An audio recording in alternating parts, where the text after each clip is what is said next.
이번 시간에는 협동조합 업무 지침 주요 개정 사항에 대해서 알아보겠습니다.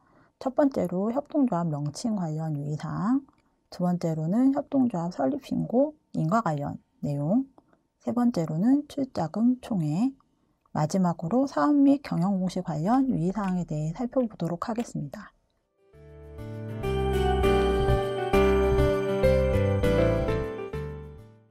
협동조합 명칭에는 반드시 협동조합을 포함하여야 합니다. 협동조합이라는 명칭의 위치는 앞 또는 뒤 모두 가능하지만 신고시와 등기시에 그 위치가 동일하여야 합니다. 그리고 협동조합 앞 또는 뒤에 붙는 협동조합 고유 명칭에는 한글 또는 한글 영문을 변기할 수 있습니다. 가령 F협동조합 또는 F협동조합 괄호하고 영문을 변기하는 표기는 가능하지만 여기 참고 표시에 보듯이 F협동조합, 그러니까 영문과 한글의 변기는 안 됩니다. 그리고 협동조합 기본법에 따른 신고수리 또는 인가를 받지 않고 협동조합이나 사회적 협동조합이라는 명칭을 쓰는 것은 불가하고요. 만약 수리 또는 인가를 받지 않은 상황에서 협동조합 또는 사회적 협동조합이라는 명칭을 사용할 경우에는 과태료를 부과받게 되니 유의하시기 바랍니다.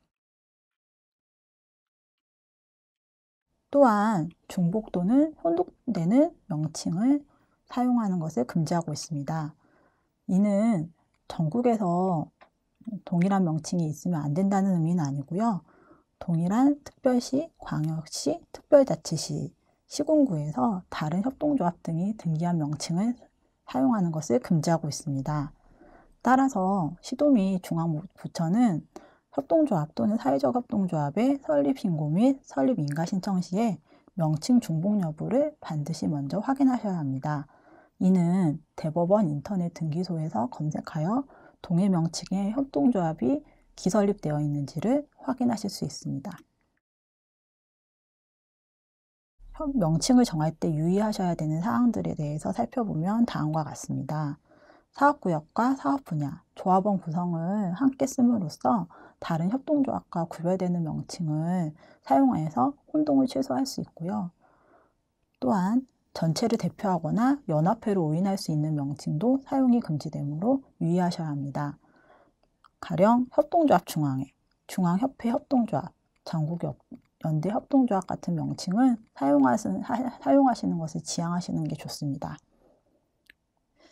다른 협동조합의 명칭과 중복되거나 혼동되는 명칭을 사용하실 경우에 역시 200만 원 이하의 과태료가 부과되는 사항이므로 유의하셔야겠고요. 중복되거나 혼동되는 명칭의 협동조합이 설립되었을 경우에 특별한 사정이 없는 한 나중에 설립된 협동조합에 대해서 시정명령 후 불응 시 시도지사 권한으로 과태료를 부과할 수 있겠습니다.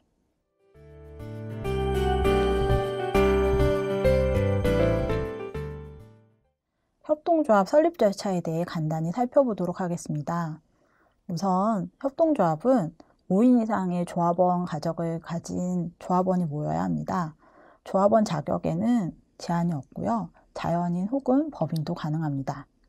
발기인이 5인 이상 모이면 발기인들이 정관을 작성하게 됩니다. 발기인으로 모인 5인 이상의 조합원 자격을 가진 자는 정관 말미에 기명날인을 하셔야 합니다. 발기인들은 조합의 결성 목적에 동의하는 설립동의자를 모집하게 되고요. 설립동의자들은 발기인에게 설립동의서를 제출하면서 조합에 참여할 수 있게 됩니다. 그리고 나서 창립총회 개최 7일 전까지 창립총회 공고를 하셔야 되고요. 창립총회가 개최된 이후에 설립신고 혹은 인가신청을 하시게 됩니다.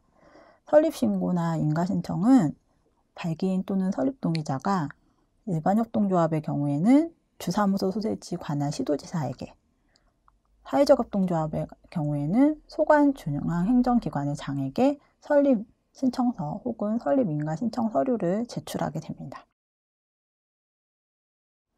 협동조합 설립신고를 받은 날로부터 20일 이내 혹은 사회적 협동조합 인가신청 접수를 받은 날로부터 60일 이내 일반 협동조합의 경우 관할 시도지사, 사회적 협동조합 같은 경우에는 중앙행정기관의 장이 설립신고 확인증 또는 설립인가증을 발급하게 되고요. 신고 확인증과 설립인가증을 발급받은 이후에는 설립사무가 발기인에서 이사장에게 이관되고 출자금 역시 이사장 명의의 통장에 모두 납입을 하게 됩니다. 이사장은 주사무도 소재지 관할 등기소에 설립신고 확인증, 설립인가증과 함께 설립등기를 신청하게 되고 등기가 완료된 이후에 주사무소 소재지 관할 세무서에 사업자 등록을 하게 되면 협동조합의 설립 절차는 완료됩니다. 설립신고 및 인가사무 처리 시 유의사항에 대해 알아보도록 하겠습니다.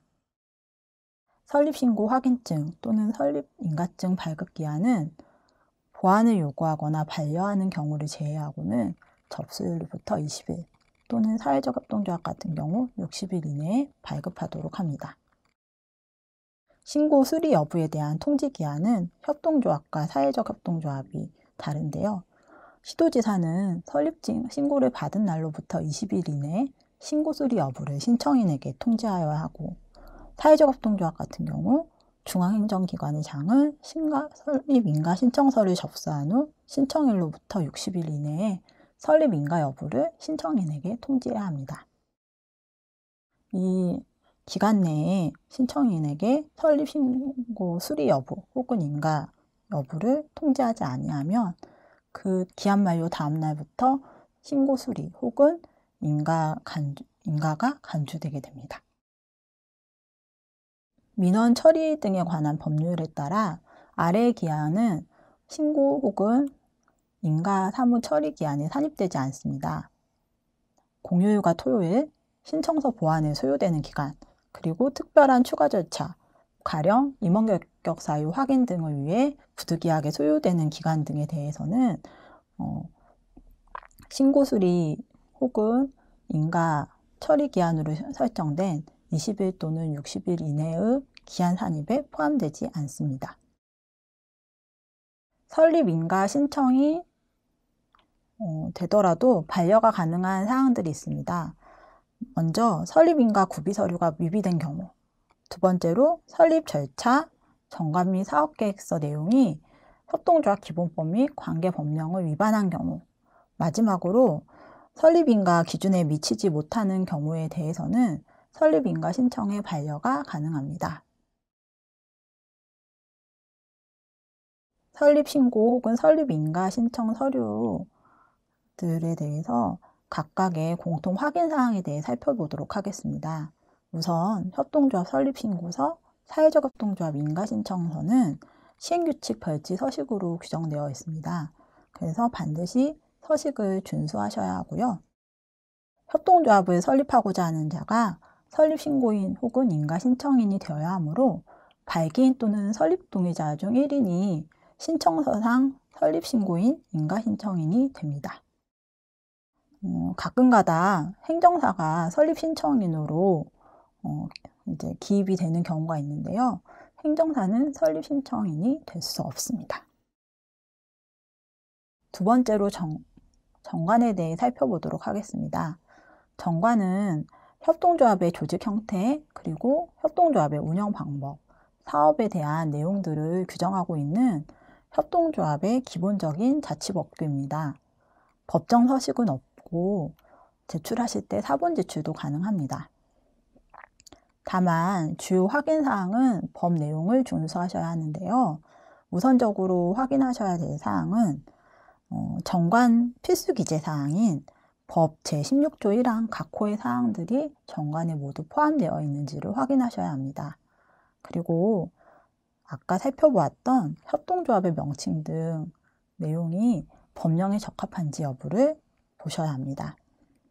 그리고 사업 부분에서는 법 제45조 제1항 각 호의 사업, 협동조합 필수 사업이라고 하는 사업이 포함되어야 합니다.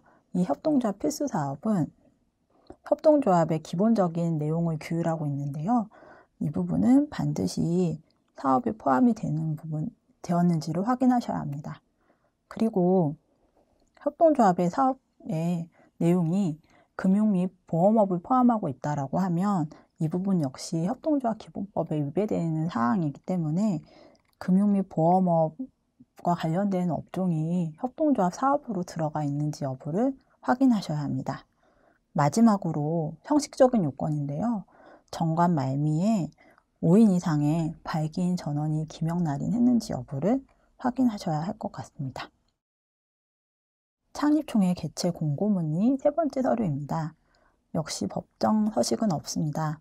다만 창립총회의 일시 및 장소, 조합원의 자격 요건, 창립총회 의결사항이 포함되어 있는지를 확인하셔야 합니다. 특히 첫 번째 필수 포함 사항은 반드시 들어가 있는지 확인하셔야 하고, 두 번째로 공고기간을 확인하셔야 합니다. 공고기간은 7일 이상으로 법에 규정되어 있는데요. 이 7일이라는 기간 내에 공고 당일과 총회 개최일은 공고기간 계산에 포함되지 않으므로 유의하셔야 합니다. 세 번째로 정관에 정하는 방법으로 공고했는지를 확인하셔야 합니다. 정관에 주된 사무소 게시판에 공고하도록 되어 있는데 인터넷 홈페이지에 게시를 하셨다든지 혹은 인터넷 홈페이지에 게시하도록 되어 있는데 인터넷 홈페이지에 게시하지 않고 다른 방법으로 공고하셨다라고 하면 이 부분은 법 위반은 아니더라도 정관에 위반되는 내용이므로 설립인가 신청을 반려하시던지 보완을 요구하실 수 있거든요. 이런 부분에 대해서 확인하실 것이 요구됩니다. 창립총회 의사록은 역시 법정 서식은 없고 사본 제출도 가능합니다. 주요 확인사항은 다음과 같습니다. 창립총회 필수 의결사항들이 포함되어 있는지 확인하셔야 합니다. 그 내용은 바로 다음과 같습니다.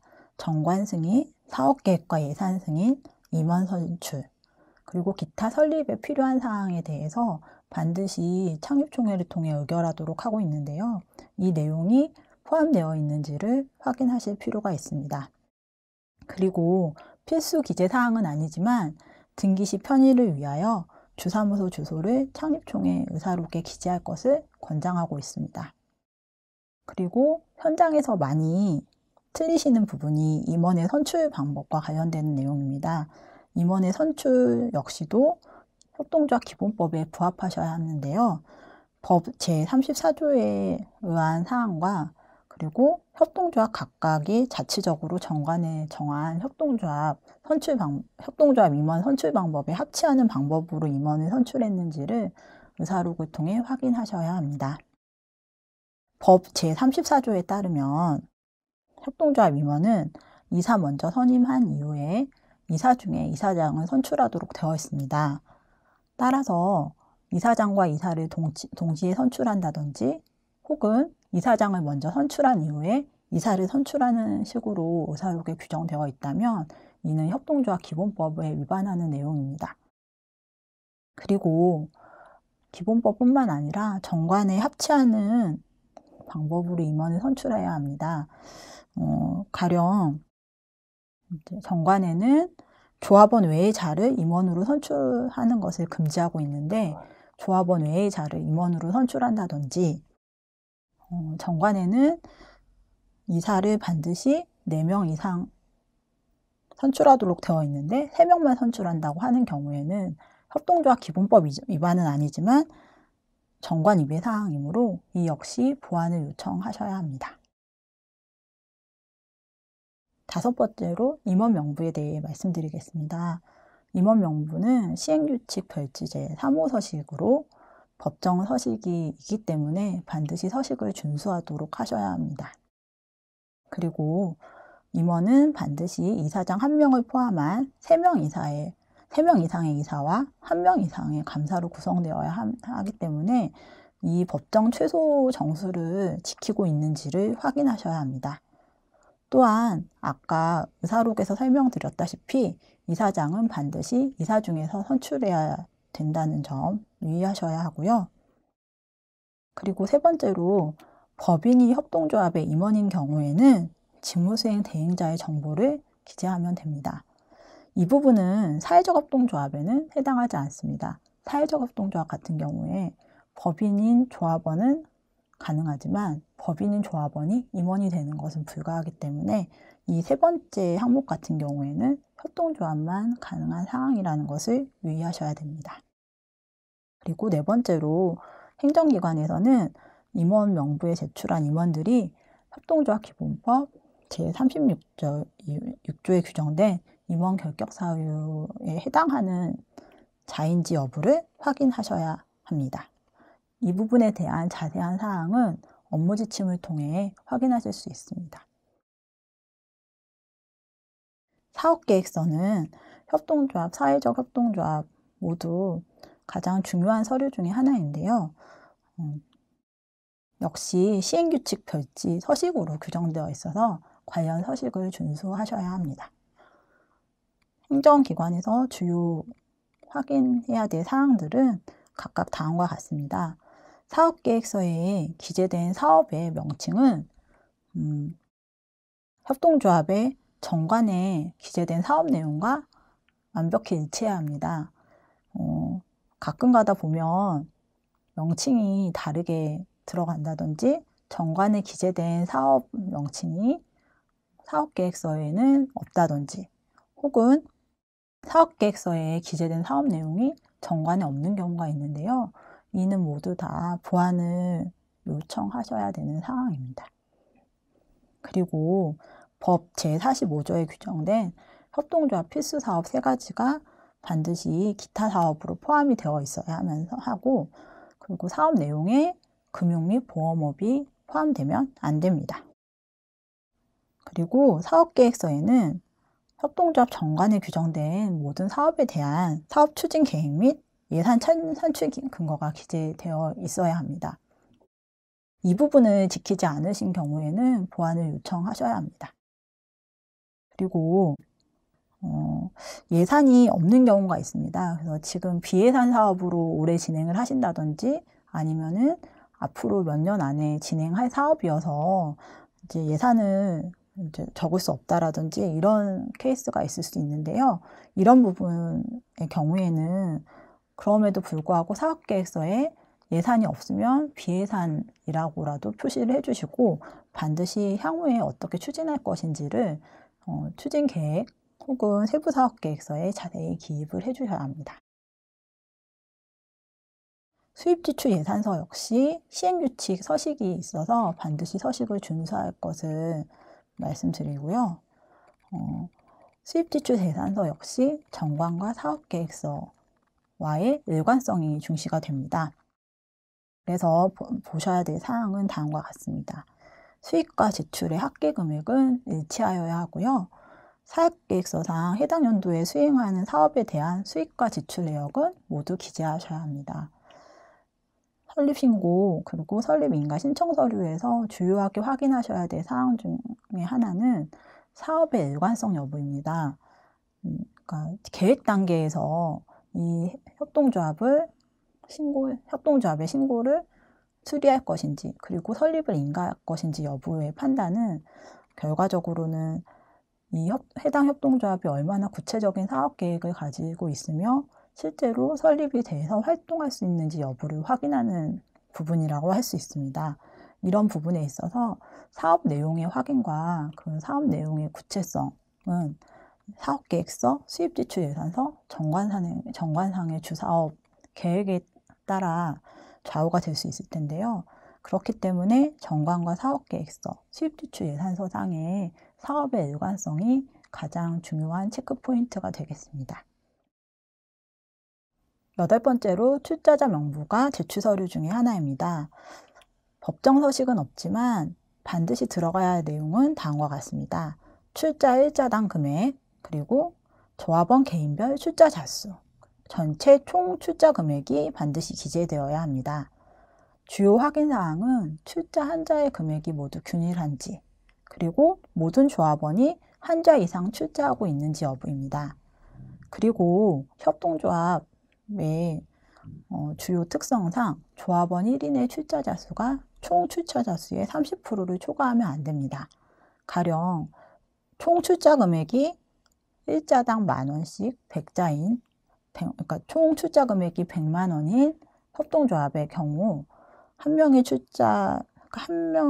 조합원이 출자한 금액이 30만 원, 30자를 출자해 30만 원까지는 가능하지만 31만 원, 31자를 출자하면 협동조합 기본법 위반이 되기 때문에 이 부분에 대해서 확인하셔야 합니다. 발기인 및 설립동의자 명부는 시행규칙 별지 서식으로 규정되어 있습니다. 이 부분은 분류가 중요한데요. 발기인과 설립동의자 구분이 제대로 되어 있는지를 확인하셔야 합니다. 정관 말미에 발기인으로 기명 날인하신 분들은 발기인으로 기재되어야 하고, 정관에 기명 날인하지 않지만 조합원으로 참여하고 계신 분들은 설립동의자로 분류해서 기재하셨는지 여부를 확인하시면 되겠습니다. 합병 또는 분할을 의견한 총회의 의사록 같은 경우에는 모든 협동조합에 해당하는 것은 아니고요. 합병 또는 분할 관련 신청을 한 해당 협동조합에만 관련되는 내용입니다. 신고, 인가, 서류 확인 시 유의사항에 대해서 말씀드리겠습니다. 정관과 창립총회 의사록 등 제출 서류는 반드시 원본을 제출하실 필요는 없습니다. 다만 사본을 제출하실 경우에는 원본과 동일함을 확인하기 위한 원본 대조필 도장을 반드시 날인하여 제출하셔야 합니다. 신청받으신 서류에 사본 등이 제출이 되어 있는데 대조필 도장이 없는 경우에는 도장을 날인해서 제출하도록 신청인에게 안내해 주실 것을 권장하고 있습니다. 그리고 아까 설명드렸다시피 정관과 사업계획서, 수입지출예산서상의 사업 내용은 일관성이 있어야 합니다. 그래서 정관에 들어간 사업 명칭이 사업계획서나 수입지출예산서상에 다르게 들어가 있다든지, 사업계획서에 기재된 사업 예산이 수입지출예산서의 예산 내용과 다르다든지 하는 일관성 없는 부분이 있다고 하면 서류 보완 요청을 통해 일치하도록 수정하실 것을 요청하실 수 있겠습니다. 잘못된 작성 예인데요. 정관에 없는 사업이 사업계획서나 수입지출예산서에 들어가 있다던가, 정관과 사업계획서, 수입지출예산서상의 사업 명칭을 다르게 작성하시는 경우에는 신청인에게 서류 보완 요청을 통해 사업 간의 일관성을 갖추도록 요청하실 수 있습니다.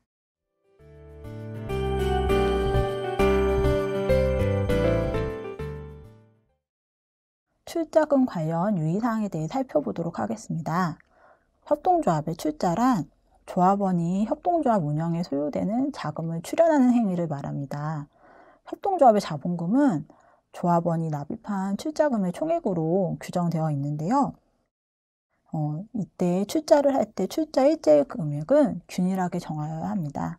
이는 정관에서 정하도록 저희가 안내를 드리고 있는데요. 정관상 출자 일자 금액이 정해져 있는지, 그리고 출자자 명부를 통해서 그 금액이 균일하게 정해져 있는지를 확인하실 것을 요청드립니다. 그리고 조합원은 정관으로 정하는 바에 따라 한자 이상을 반드시 출자해야 합니다. 다만 최저나 최고 출자 금액에 대한 제한은 없습니다. 그렇지만 한 명의 출자자 수는 협동조합 총 출자자 수의 30%를 넘어서는 안 됩니다. 총회 관련해서는 이번 코로나 상황에 의해서 사실 이런 질문을 많이 받았는데요. 모이기가 어려운 상황에서 서명 결의가 가능한지 여부입니다. 그런데 원칙적으로 협동조합 기본법상 서명 결의에 대한 규정이나 예외적으로 총회를 할 수 있는 부분에 대한 규정이 지금 마련되어 있지 않기 때문에 원칙적으로 총회의 서명 결의는 불가한 것으로 해석이 됩니다. 물론 이번 코로나 시국에 경영공시 관련한 총회에 대해서는 한시적으로 서명 결의도 가능하도록 이제 좀 예외를 인정한 케이스가 있었지만 현재까지도 창립총회에 대해서는 서면총회는 불가한 것으로 알고 계시면 되겠습니다. 그리고 대의원총회에 관한 내용입니다. 대의원총회는 총회, 조합원 총회, 그리고 이사회와 함께 협동조합의 의결기구 중에 하나입니다. 그러나 조합원 총회와는 달리 필수 의결기구는 아니고 선택적으로 이제 설정하실 수 있는 기구입니다. 대의원 총회를 설정하실 수 있는 요건은 다음과 같은데요. 조합원 수가 200인을 초과하는 경우에 총회를 가름하는 대의원 총회 구성이 가능합니다. 이는 조합원이 너무 많은 경우에 총회가 열리는 것 자체가 좀 용이하지 않은 경우가 좀 있어서 이런 부분에 대해서 총회를 가름하는 대안적인 의사결정기구를 마련해 준 겁니다. 대의원은 반드시 조합원 중에서 선출되어야 하고요. 대의원 정수는 대의원 선출 당시 조합원 총수의 10% 이상으로 규정할 것을 법으로 정하고 있습니다. 그래서 예를 들면 200인을 초과하는 경우이기 때문에 조합원이 201명인 협동조합에 대해서 대의원 총회가 구성이 될 경우에 법정 최저 대의원 정수는 21명이 되겠죠. 그래서 대의원 정수의 최소 인원은 21명입니다. 그리고 대의원의 의결권 및 선거권은 조합원 의결권과 다르게 대리인이 행사할 수 없다는 점을 유의하셔야겠습니다.